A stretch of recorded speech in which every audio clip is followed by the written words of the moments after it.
Hello everyone. Let's continue our chapter of History class 10, that is Nationalism in India. Students, in our previous video we had seen that how the people from different social groups participated in the non-cooperation movement, and the cause of that of the failure of the movement was the people or the different social group had different notions about the meaning of Swaraj. They were not linking this movement with the national movement. They were thinking that if their particular personal problem will be solved, it means they have attained Swaraj. सब जो है अपने अपने हिसाब से सिर्फ अपनी problem solving के बारे में सोच रहे थे. एंड सेकेंड थिंग क्या थी? The places where Gandhi ji could not reach personally. Okay, तो वहाँ पर क्या रहा? जहाँ पे गांधी जी खुद नहीं पहुँच पाए, the people who were leading those particular social group, जैसे कि कहीं पे अल्लूरी सीताराम जी जो है वो लीड कर रहे थे, और अवध के किसानों को बाबा रामचंद्र लीड कर रहे थे. तो वो लोगों को एक गलत तरीके से गाइड कर रहे थे. ठीक है, उन्होंने नॉन वायलेंस के बारे में नहीं बताया लोगों को. तो लोगों ने क्या किया? धीरे धीरे तो पीसफुली जो है मूवमेंट स्टार्ट किया, बट फाइनली उन्होंने जो गवर्नमेंट ऑफिशियल्स थे, गवर्नमेंट बिल्डिंग्स थी, उनके ऊपर अटैक करना शुरू कर दिया. तो इस तरीके से this peaceful movement turned into a violent movement, and that's why, and finally after the चोरी चोरा इंसिडेंट हुआ क्या? Gandhi ji called off the movement, क्योंकि वहाँ पर जब पुलिस स्टेशन पर अटैक कर दिया था और वहाँ पे कुछ पुलिस ऑफिसर्स जो है पुलिसमैन मारे गए थे, तो उसके बाद गांधी जी ने फाइनली इस मूवमेंट को बंद कर दिया था या वापस ले लिया था. तो आज हम लोग देखेंगे कि what was the after effect of this failure, या हम कह सकते हैं व्हाट आर द रिजल्ट्स और the consequences of the non cooperation movement, और कैसे फिर ये धीरे धीरे जो है हम लोग या हमारे जो फ्रीडम फाइटर्स थे वो सिविल डिसोबीडियंस की तरफ बढ़े. So students, let's begin our today's class. तो बेसिकली हुआ क्या? अब इतना लंबा जो स्ट्रगल चल रहा था अभी तक, तो finally leaders now with in the Congress party they were split into two different groups. वो लोग परेशान हो गए थे कि हम लोग स्ट्रगल करते हैं, मूवमेंट करते हैं, वापस ले लिया जाता है, या फिर it does not prove a successful mission. तो इस तरीके से हुआ क्या? जो लीडर्स थे वो टू ग्रुप्स में डिवाइड हो गए थे. वो टू ग्रुप्स कौन से थे? हमने पिछली वीडियो में भी डिस्कस किया था कि काउंसिल इलेक्शंस के बारे में. कुछ लीडर्स थे जो मानते थे कि अगर हम लोग काउंसिल इलेक्शंस करते हैं, ठीक है, तो क्या होगा? काउंसिल इलेक्शंस हम लोग करेंगे तो हम लोग गवर्नमेंट में एंटर होके, अगर हम लोग इलेक्शन जीतते हैं गवर्नमेंट में एंटर होके, we can bring out the changes. Okay, लेकिन वहीं पे दूसरा ग्रुप था जो चाहता था कि नहीं, we will not participate in the elections but we will fight for our independence. तो दिस गैप वाइडन्ड, ये गैप और बड़ा हो गया. और धीरे धीरे हुआ क्या? एज अ कॉन्सिक्वेंस फाइनली दिसंबर 92 में, ठीक है, 1922 में गया में एक कांग्रेस सेशन हुआ, और वहाँ पे there was a split in Congress party. कुछ लीडर्स थे जो अब पॉलिटिकल, उन्होंने within the Congress party एक अलग उन्होंने अपनी पॉलिटिकल पार्टी बना ली थी. देखो, इनमें से हैं, first is Motilal Nehru and second is Chittaranjan Das, जिनकी फ़ोटो आप यहाँ पे देख सकते हैं. सो इन्होंने क्या किया? विद इन कांग्रेस पार्टी इन्होंने एक और पॉलिटिकल पार्टी क्रिएट कर दी जिसका नाम रखा गया स्वराज पार्टी. अब आपके लिए क्वेश्चन है, ठीक है, जिसका जवाब आप लोग देंगे इन द कमेंट बॉक्स कि हु वॉज मोतीलाल नेहरू. देखो, ये मोतीलाल नेहरू जी हैं और ये चित्तरंजन दास जी हैं, जिनको CR दास, आपको बुक में CR दास के नाम से भी जो है इनका मेंशन मिलेगा. तो मोतीलाल नेहरू कौन थे, या आप मुझे कमेंट बॉक्स में बताएंगे. सेकंड चीज़, तो इन्होंने क्या किया? इन्होंने 1923 1 जनवरी 1923 में फाइनली अपनी एक इंटरनल पॉलिटिकल पार्टी क्रिएट कर ली, जिसके थ्रू कि वो लोग काउंसिल इलेक्शंस में क्या कर सकें? पार्टिसिपेट कर सकें. The Swarajist wanted to contest the council elections and wreck the government within. तो वो क्या चाहते थे कि वो इलेक्शन में पार्टिसिपेट करें, किसी ना किसी तरह सरकार का हिस्सा बने, और उसके बाद जो है एक प्रॉपर वे में क्या करें? चेंजेस लाने की कोशिश करें. लेकिन वहीं पर कांग्रेस पार्टी में ही कुछ और लीडर्स थे, those who believed the revolutionary change, a kind of revolutionary change. They didn't want to join hands with the British officials. Okay, उनमें से कौन थे? जवाहरलाल नेहरू जी एंड सुभाष चंद्र बोस जी. तो देखेंगे इसमें, ये जवाहरलाल नेहरू जी हैं left side, and right side है Subhash Chandra Bose ji. This is Jawaharlal Nehru ji and here is Subhash Chandra Bose ji. ये क्या चाहते थे? ये चाहते थे कि हम काउंसिल इलेक्शंस नहीं लड़ेंगे. What we will do, they wanted a mass struggle. ये एक बड़े पैमाने पर on a large scale they wanted a struggle and they did not want to join hands with britishers for dominion status or whatever. They wanted full independence. वो चाहते थे कि अंग्रेज जो है पूरी तरीके से भारत छोड़ के चले जाएं और इसलिए वो पूर्ण स्वराज, ठीक है, वो लोग जो है पूरी आज़ादी अपने देश के लिए अब चाहते थे. अभी इन्हीं सिचुएशंस के बीच में देखो, एक तो इंटरनल कॉन्फ्लिक्ट चल रहा है कांग्रेस पार्टी में, जो कि ऑलरेडी देश की आज़ादी के लिए लड़ रही है. वो आपस में ही उनके बीच में कॉन्फ्लिक्ट या इंटरनल डिबेट शुरू हो गए हैं. 2 ग्रुप्स में दे वर डिवाइडेड. और इसी बीच में जो एक और प्रॉब्लम शुरू हो गई, that was during the situation of internal debate there were some other things that brought changes in Indian politics. अब वो चेंजेस क्या थे? There was economic depression. Prices of agricultural goods fell by 1930. Peasants were facing hardships. देखो, पहली चीज़ क्या थी कि लोग सेटिस्फाई नहीं थे. किससे? जो नॉन कॉपरेशन मूवमेंट का जो रिजल्ट रहा, जिसके कारण कांग्रेस पार्टी 2 पार्ट्स में डिवाइड हो गई. उसके बाद अचानक से क्या हुआ? अचानक से नहीं है, this was the result, somewhere the result of the first world war. क्योंकि उसके चलते धीरे धीरे फाइनली 2930 में क्या हुआ? इकोनॉमिक डिप्रेशन जो है वो वर्ल्ड लेवल पर, इंटरनेशनल लेवल पर आ गया. उस समय सभी जो देश हैं पूरे वर्ल्ड क्या कर रहा था? इकोनॉमिक डिप्रेशन, यानी कि financial crisis were being faced by all the Nations, all the countries. तो इंडिया उससे कैसे बच सकता था? इंडिया तो वैसे ही बेचारा उस टाइम पे इतनी बुरी कंडीशन में चल रहा था. एग्रीकल्चरल गुड्स के क्योंकि प्राइसेस बुरी तरह गिर चुके थे, डिमांड बिल्कुल भी नहीं थी, तो इस कारण पीजेंट्स यानी जो फार्मर्स थे एंड फार्मिंग वर्कर्स थे, उनकी हालत क्या हो गई थी? बहुत ज़्यादा ख़राब हो गई थी. अब देखो, उनकी चीज़ें, उनकी फसलें नहीं बिक रही हैं, उनकी फसलों की डिमांड नहीं है, या एग्रीकल्चरल जो गुड्स हैं यानी फसलों से बने हुए जो भी सामान है वो उसकी मार्केट में डिमांड नहीं है, तो यानी कि उनका सोर्स ऑफ इनकम तो कुछ बचा ही नहीं. तो financially they had become very weak, और इसी कारण से उनकी जो लाइफ थी इट बिकेम वर्सन. बहुत ज़्यादा जो है उनकी हालत ख़राब हो चुकी थी and they were facing lots of problem in their lifes. और इसी के ऊपर क्या हुआ? अब ब्रिटिश गवर्नमेंट ने क्या किया? ये जो इंडिया की जो कंडीशंस ख़राब होती जा रही थी, साथ में हर जगह समय समय पर धीरे धीरे अलग अलग जगह पर दंगे फसाद हो रहे थे अगेंस्ट द ब्रिटिश गवर्नमेंट. कभी कोई सोशल ग्रुप कर रहा है, कभी कोई सोशल ग्रुप कर रहा है, ठीक है. ऊपर से हार्डशिप्स के कारण ये प्रॉब्लम और ज़्यादा बढ़ गई थी. तो अब ब्रिटिशर्स ने क्या किया? ब्रिटिशर्स ने एक कमीशन, एक समिति बिठाई, ठीक है, और उस समिति का नाम क्या था? Simon commission. और उसका हेड कौन थे? उसके प्रेसिडेंट कौन थे? Sir John Simon. You can see here, he was sir John Simon. तो इनकी लीडरशिप में या इनकी प्रेसिडेंसी के अंडर क्या किया गया? साइमन कमीशन बिठाया गया. लेकिन people were against it. Why people were against it? उसका कारण क्या था? उसका कारण ये था कि इसमें सबसे पहली बात तो जो मेंबर्स थे those were totally British members. There was no Indian member in this Simon commission. और ये बनाया क्यों गया था? इंडिया की पॉलिटिकल एंड कॉन्स्टिट्यूशनल रिफॉर्म के लिए, कि इंडिया में जो सिचुएशन चल रही है उसको कैसे कंट्रोल करना है, उसको कैसे ठीक किया जा सकता है, उसके ऊपर काम करने के लिए एक ब्रिटिश कमीशन बन रहा है. एक ब्रिटिश जो है अपनी समिति बना रहे हैं ताकि वो हमारे देश में सुधार कर सकें. तो इस वजह से लोगों के अंदर सबसे ज़्यादा गुस्सा किस बात का था? कि ठीक है कमीशन बनाया, लेकिन किसके लिए कमीशन बनाया? Indian political situation and social situations को सुधारने के लिए, इंडियन कॉन्स्टिट्यूशनल रिफॉर्म्स के लिए, और उसमें कोई इंडियन मेंबर ही नहीं है. That was the biggest problem of the people, the Indian leaders. तो क्या किया? लोगों ने इसका विरोध किया. Indians thought that it was intentionally done to insult our self respect. तो उनको ये लगा कि हमारे लिए कानून बनाए जा रहे हैं और हमसे कोई कुछ पूछा नहीं जा रहा, we are not being consulted. तो इसलिए उनको लगा कि उनकी सेल्फ रिस्पेक्ट यहाँ पर क्या हो रही है? They are losing their self respect, the britishers are insulting them. तो इसलिए INC here is Indian National Congress, Muslim League, Hindu Mahasabha, इन सभी ने क्या किया? इन सभी ने साइमन कमीशन का विरोध किया. कि जब साइमन कमीशन, ये समिति देखो बिठाई कहाँ गई?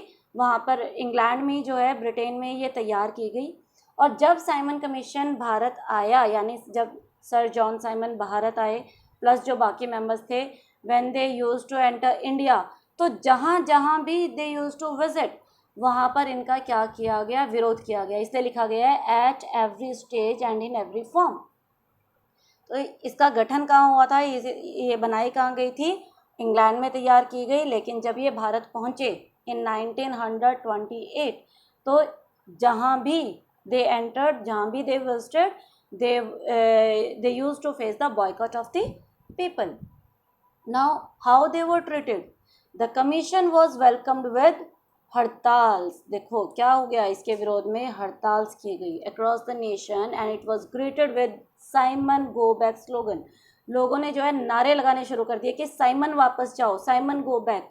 उनको काले झंडे दिखाए गए। आज भी आप कई बार न्यूज़ में सुनते होंगे, जब कोई ऐसी चीज़ होती है जिससे लोग खुश नहीं होते, सरकार का कोई काम है या कुछ भी सोशली ऐसा होता है, तो काले झंडे दिखाना शुरू कर देते हैं, ब्लैक मास्क पहनना लोग शुरू कर देते हैं। तो उस समय भी यही तरीका था, तो लोगों ने काले झंडे दिखाए, ठीक है। पूरी जो कमीशन थी, कमीशन मेंबर्स थे, उनको साइमन गो बैक के नारे लगाए गए। गवर्नमेंट ट्राइड, अब सरकार ने क्या किया, सरकार कौन सी, ऑफ कोर्स ब्रिटिशर्स ने कोशिश की कि वो इन दंगों को दबा सके। लोगों पर लाठीचार्ज करवाए गए, ओपनली लाठीचार्ज करवाए गए। जहाँ जहाँ भी वो लोग पहुँचे वहाँ पर पुलिस ने लाठीचार्ज किया लोगों पर। बहुत सारे लोग जो है ज़ख्मी हुए, घायल हुए, बहुत सारे लोगों की जान भी गई। इसी में जो एक इम्पॉर्टेंट मिस हैपनिंग हुई हमारे लिए, वो मिस हैपनिंग थी। वो मिस हैपनिंग क्या थी, Lala Lajpat Rai was beaten up mercilessly on 30th October 1928 at Lahore railway station and lost his life due to the लाठी blows of the police। तो इसी लाठी चार्ज में जो उन पर कहाँ पर हुआ, लाहौर में। कहाँ पर हुआ ये लाठी चार्ज उन पर, लाहौर में उन पर रेलवे स्टेशन पर, क्योंकि वो भी उसी क्राउड का हिस्सा थे जो कि साइमन का विरोध कर रहा था। He was also there in the crowd and with the slogan Simon go back. तो उसी लाठीचार्ज में उनके ऊपर इतनी बुरी तरह लाठीचार्ज किया गया that finally he was died, जिससे लोगों के अंदर गुस्सा क्या हुआ और ज़्यादा बढ़ गया। जहाँ सरकार सोच रही थी कि हम इस आंदोलन को दबा लेंगे, लेकिन दैट वाज नॉट पॉसिबल। लोगों का आक्रोश, लोगों का गुस्सा, लोगों का विरोध क्या हुआ, और ज़्यादा बढ़ गया। लोगों ने और ज़्यादा जो है प्रदर्शन करने शुरू कर दिए, रैलीज निकालनी शुरू कर दी। गवर्नमेंट ऑफिशियल के साथ जो है उनके टकराव होने लगे। So it means the movement और the agitation was so much that it was unable to control them even for the British officials. तो फाइनली हुआ क्या, जो उस समय वायसराय थे, तो अक्टूबर 1929 में वायसराय इरविन, क्या नेम था उनका, वायसराय इरविन। तो वायसराय इरविन ने एक ऑफर दिया, किसको, कांग्रेस लीडर्स को कह लो, इंडियंस को कह लो। उन्होंने उनके सामने एक ऑफर रखा कि okay fine, we will give you dominion status. This is very important बेटा, कि डोमिनियन स्टेटस का ऑफर किसने दिया था, it was given by viceroy. इसके पीछे भी एक स्टोरी है। एक नेहरू रिपोर्ट तैयार हुई थी, तो उन्होंने कहा था कि 1928 की ये बात है, मैं आपको शॉर्ट में बताती हूँ। 1928 की ये बात है, और उन्होंने कहा था कि अगर आपने 1929 के एंड तक हमें जो है डोमिनियन स्टेटस नहीं दिया। डोमिनियन स्टेटस क्या था, अब इस कंसेप्ट को समझेंगे। डोमिनियन स्टेटस मतलब कि पूरा स्वराज यानी फुल इंडिपेंडेंस ना मिलके सेंट्रल लेवल पर may be Britishers will rule and provincial level पर इंडियंस विल रूल। यानी जैसे अब हमारी एक सेंट्रल गवर्नमेंट है ना, जो दिल्ली में जो हमारी सरकार है, और दूसरी एक हमारी राज्य सरकारें हैं। तो केंद्र सरकार में ब्रिटिश काम करेंगे, राज्य सरकारों में इंडियंस काम करेंगे, and of course the provincial government will be subjected to the central government. तो डोमिनियन स्टेटस, ठीक है, पूरी आज़ादी ना देकर कुछ पावर्स इंडियंस को बांट देनी, कुछ पावर्स इंडिया को दे देनी, जस्ट उनका एक मुंह बंद करने के लिए, ताकि ये जो एजिटेशन है इट कुड बी कंट्रोल्ड। तो 1928 में क्या हुआ था, जवाहरलाल नेहरू जी ने कहा था कि हम तुम्हें 1 साल का समय दे रहे हैं, ओके। एंड 1927 में क्या करो, 1928 में उन्होंने कहा कि अगर 1929 के एंड तक हमें डोमिनियन स्टेटस आपने विलिंगली, ठीक है, इन अ पीसफुल वे अगर आपने डिसीजन नहीं लिया हमें डोमिनियन स्टेटस देने का, तो हम लोग फिर पूर्ण स्वराज की मांग करेंगे। और 1929 देखो अक्टूबर में वाइसरॉय इरविन ने क्या किया, उन्होंने खुद ही ऑफर कर दिया कि okay we are ready to give you dominion status. लेकिन इसके ऑपोजिट क्या था, ये जो 1 साल से जो घटनाएं हो रही थी, साइमन कमीशन बिठाया गया बीच में, साइमन कमीशन में सारे मेंबर्स ब्रिटिशर्स थे, देयर वाज नो इंडियन।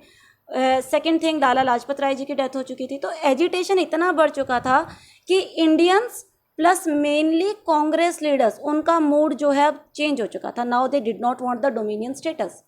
तो वाइसरॉय इरविन के इस ऑफर को उन्होंने क्या कर दिया, इस प्रपोजल को उन्होंने रिजेक्ट कर दिया। दे वर नॉट सेटिस्फाइड। तो उन्होंने कहा कि इरविन ने प्रपोज किया या ऑफर किया क्या कि we will give you the dominion status, but they denied. और हुआ क्या, in December 1929, this again is very important बेटा, in December 1929 under the presidency of Jawaharlal Nehru, the Lahore Congress, अब अगला सेशन कहाँ हो रहा है, लाहौर में कांग्रेस सेशन हो रहा है। कब हो रहा है, 1929। ये पूरी घटना बहुत इंपॉर्टेंट है हिस्टोरिकल वे में और आज के समय में भी, तो इसको ध्यान से सुनेंगे। क्या किया उन्होंने, पूर्ण स्वराज की मांग कर दी। किसकी मांग कर दी, Purna Swaraj. They said we want full independence, we don't want the dominion status. हमें आधा राज नहीं चाहिए, हमें हमारा आधा देश नहीं चाहिए, हमें हमारा पूरा देश वापस चाहिए। वी नीड द पूर्ण स्वराज, स्वराज खुद का राज, पूर्ण पूरा कंप्लीट इंडिपेंडेंस, फुल इंडिपेंडेंस से डिमांडेड। और साथ में उन्होंने क्या किया, उन्होंने कहा कि 26 जनवरी 1930, 26 जनवरी 1930 would be celebrated as the Independence Day, when people were to take a pledge to struggle for complete independence। उन्होंने क्या किया, 26 जनवरी 1930 को जो है लाल किले पर झंडा फहराया, वहाँ पे लोगों को इकट्ठा किया और उन्होंने बोला कि इस दिन को हम लोग as a independence day celebrate करेंगे, ठीक है। लेकिन बहुत सारे लोग वहाँ पर नहीं आ पाए बिकॉज ऑफ एनी रीज़न। तो ये जो था पूर्ण स्वराज की मांग, लोग चाहते थे लेकिन बहुत सारे लोग वहाँ पर गैदर नहीं हो पाए, वहाँ पर इकट्ठे नहीं हो पाए। तो इसलिए क्या किया, नाउ गांधी जी ने सोचा कि मुझे इस मूवमेंट के साथ ज़्यादा से ज़्यादा लोगों को जोड़ना है। अब कैसे जोड़ना है, वो स्टेप उन्होंने आगे उठाए। अभी हम लोग यहाँ पे 26 जनवरी की बात कर रहे थे बेटा, आप सबको पता है कि हम लोग 26 जनवरी को क्या सेलिब्रेट करते हैं, रिपब्लिक डे। लेकिन 1930 में क्या बोला था कि हम लोग इसको as a independence day celebrate करेंगे। अब रिपब्लिक डे का मतलब पता है आपको क्या है, रिपब्लिक गणतंत्र, लोगों का तंत्र, लोगों का राज।